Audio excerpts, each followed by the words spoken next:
Changemakers, and welcome to The Core, sponsored by Red Apple EdCo.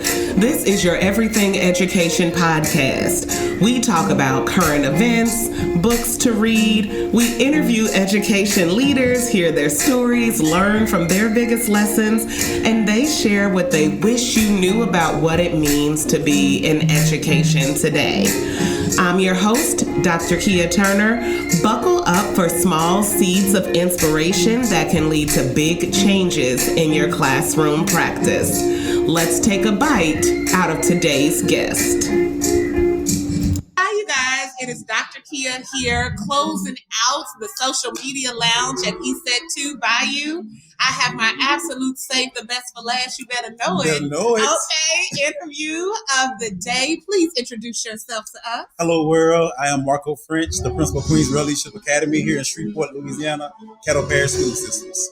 Wonderful. Now, are you a part of that innovative network of schools where they took and transformed some? Yes. I was just hearing about it. Yes, I am one of the principals in the 12 to 14 transformation zones here in Caddo. Okay. So what is your school theme that you all have? Well, we have like the college theme somewhat as Leadership Academy. Okay. So we call Queens Rail Leadership Academy. Okay. I am Chancellor Marco French. Know it. Chancellor. And all of my teachers are professors. My students are scholars. I pretty much name everybody on the campus, even down to my custodial staff.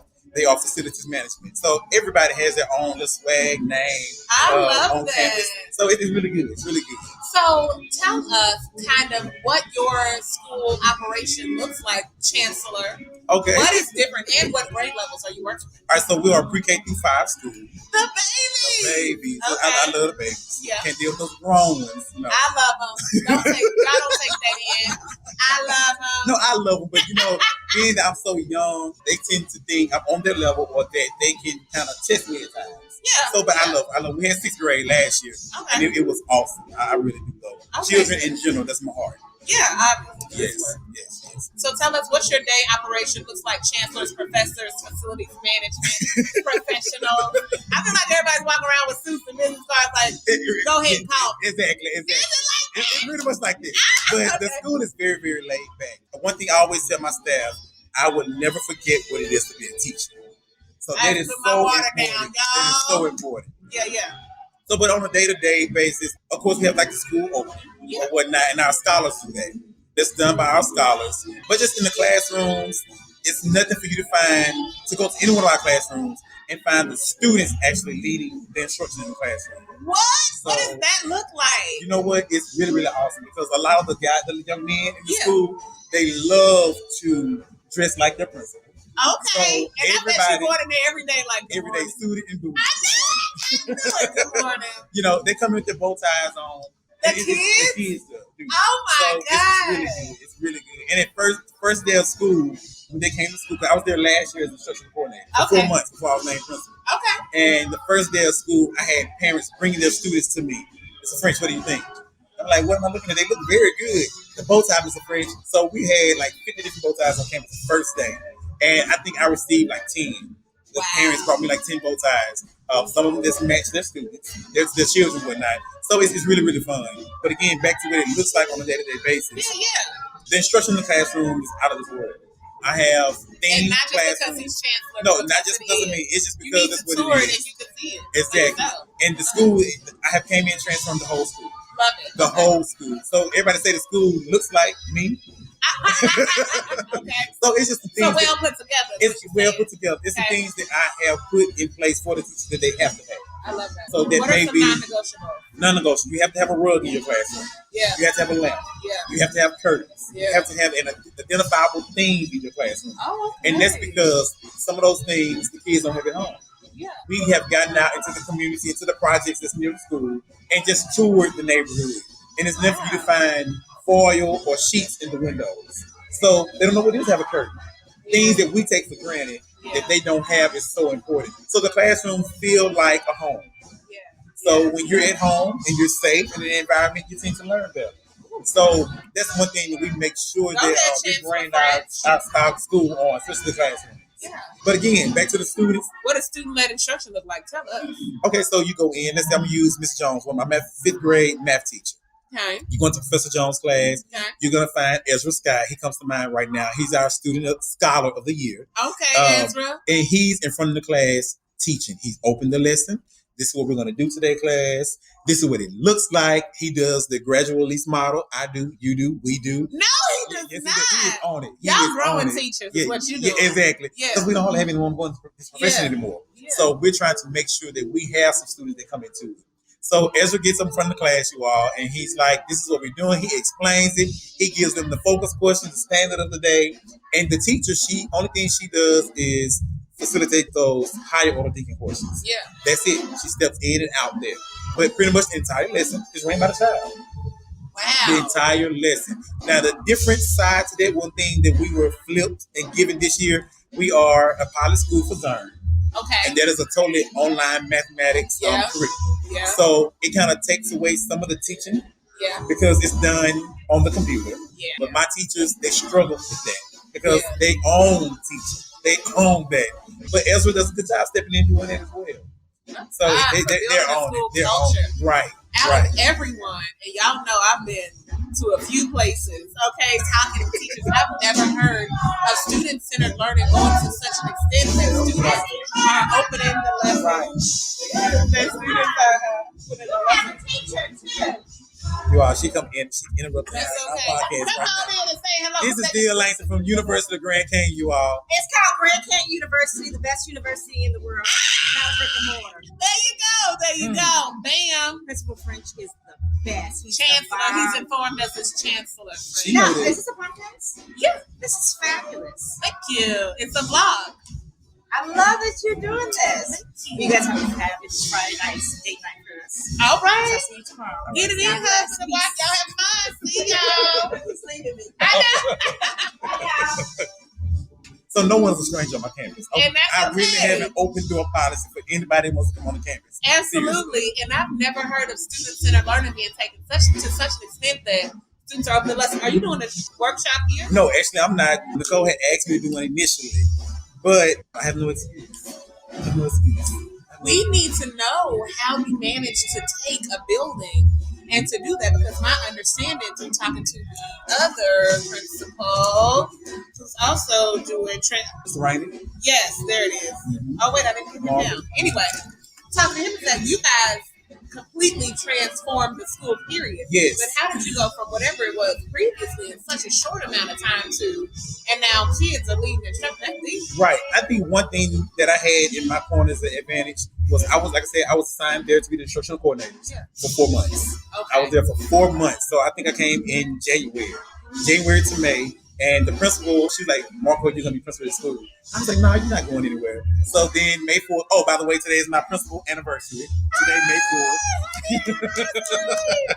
But I was able to see some of the things that needed some tweaking and some of the areas that teachers needed strengthening in. So I just watched everything. Again, I was a instructional coordinator. And that made it easy. That made, I had buy-in. And you weren't coming in and I wasn't coming in cold and just trying to change everything. Yeah. I kind of did it slick when I was coordinator. But the first thing I did have to do, forget the teachers in the building. Whenever you get ready to transform a school, you have to start with the community. You have to start with the community. Y'all better listen. You have to start with the community. So, tell us how you did that. So with the community, I got them in the summer. Okay. I gave away free uniforms to every child at my school. Okay. Every time my school received uniforms. So I changed the uniform policy because I just didn't believe in all those colors at school. Yeah. So we streamlined everything. Gold shirts, gold polos, khaki bottoms, white button downs, and incorporated sweater vests. Okay. So the V-neck sweater vests. Okay. And I told them they look good, they're going to feel good, they're going to do good in school. So I started there. So me giving away free uniforms, school supplies to every child in the school, actually the community said, okay, here's someone who's really about the business of the children. So not only do I educate the kids, I have a parent outreach center at my school to where if a parent is on SNAP benefits, or let's put it like it is, food stamps, they need a job or anything like that, come to the school, me or some other teacher or staff member, we're going to sit down with you in the parent outreach center, help you fill out the application, find a job, whatever it is. That's housed on my campus. Yeah. And we feed our community every month, free. You come get 70 pounds of food, 70 pounds of food every month for free. How are you getting that done? Community adopters, and I have to make sure that I'm available. I'm not one of those people that sit in the office. Everybody that's in this French needs to slow down. I'm running in and throughout my school all day long, not just school, outside the school as well. Yeah. I want them to know I'm down there, and I'm here to say I'm a servant. Yeah. I'm a servant first and foremost. So I serve the community. So once I had the community bought in, changing the school, there's no problem at all. Oh my no problem. God. No problem. I love it. So tell me, since you're not presenting on how to get any of this done, people who need to know it, shade. Okay, then tell me what you want to get out of ECET this year. Well, ECET was awesome last year. Okay. It was awesome last year. This year, one of the things that more so I want from my teachers, because right now I have like 10 teachers sitting there right now. Hey. Nicole, Gwen. But I just want them to get different strategies because we think we have it. Yeah. True enough, Mr. French was a good teacher, but there's always tidbits that we can get from someone else. Yeah. So even if it's not a strategy that they can pick up on to pull students in, I want them to be able to network with other teachers so where they can get ideas later on. Well, this is working for you in your classroom. This is the situation that I'm running into. Yeah. What can you give me to help me in my room right now? So that's one of the things that I believe in that will actually cultivate an experience for the teachers and the scholars at our school. Yeah. So, yeah.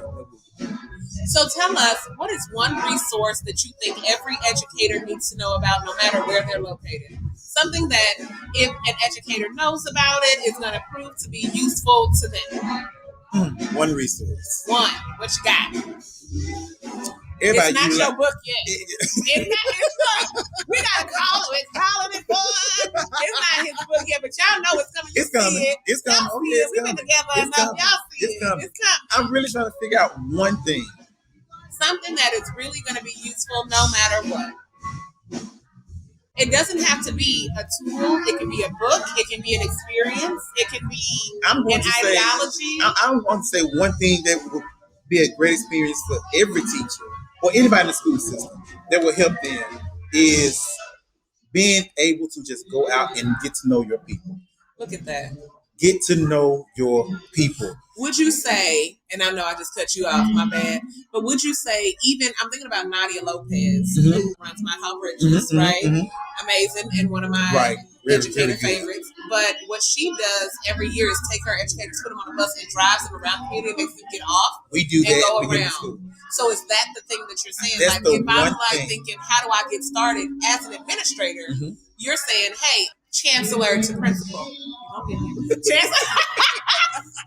to principal, one thing that you can do, put everybody on a bus, take them around to where your kids are from, get them off of those buses, have them go. I think that is, they have to, because one, that's going to get buy-in with you and your student's parent. Yeah. First and foremost. But the most important thing of it is, a lot of time, many of us as teachers did not come from demographics, or we don't come from the demographics in which our kids live in. So if we get out in the neighborhood, out into the community where they live, and we can see what they go through, because y'all believe it or not, a lot of our students that we encounter here in Shreveport, they are adults when they get home. Yeah. They lay down everything that we taught them at the front door.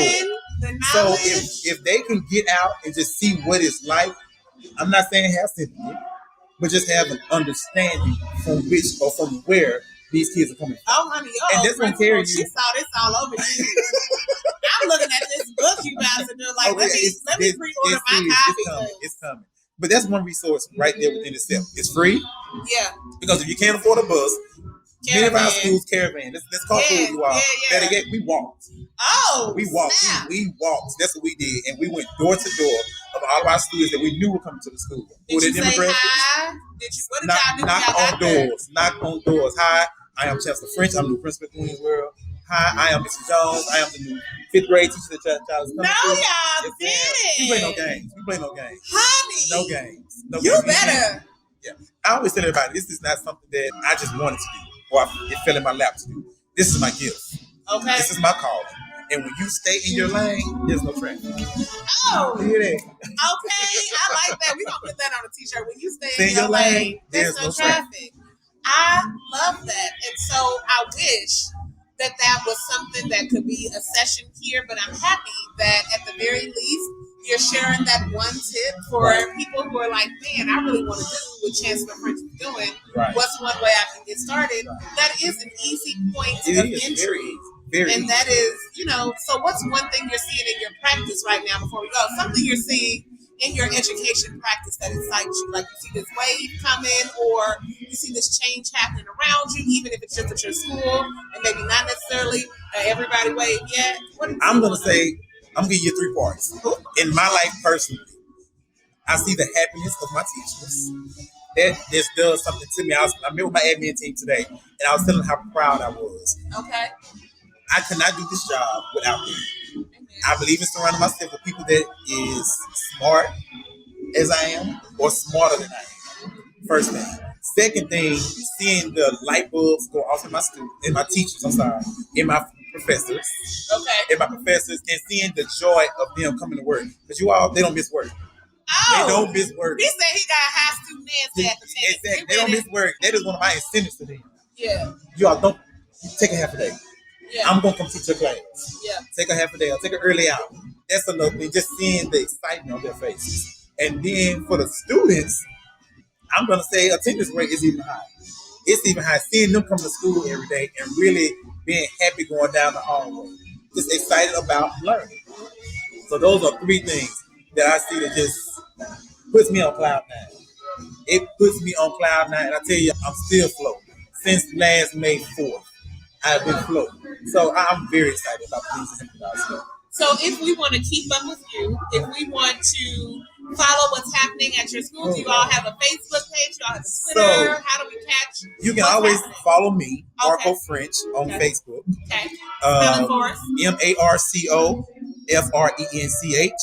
That is on Facebook. Then we have on Facebook as well, Queensboro Leadership Academy. And I think that is QLA Tigers.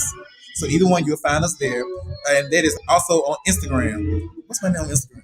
Is it a professional Instagram or a personal one? It's a little bit of both. That's a no. Okay, so we're going to put those 2 professional ones right underneath this video.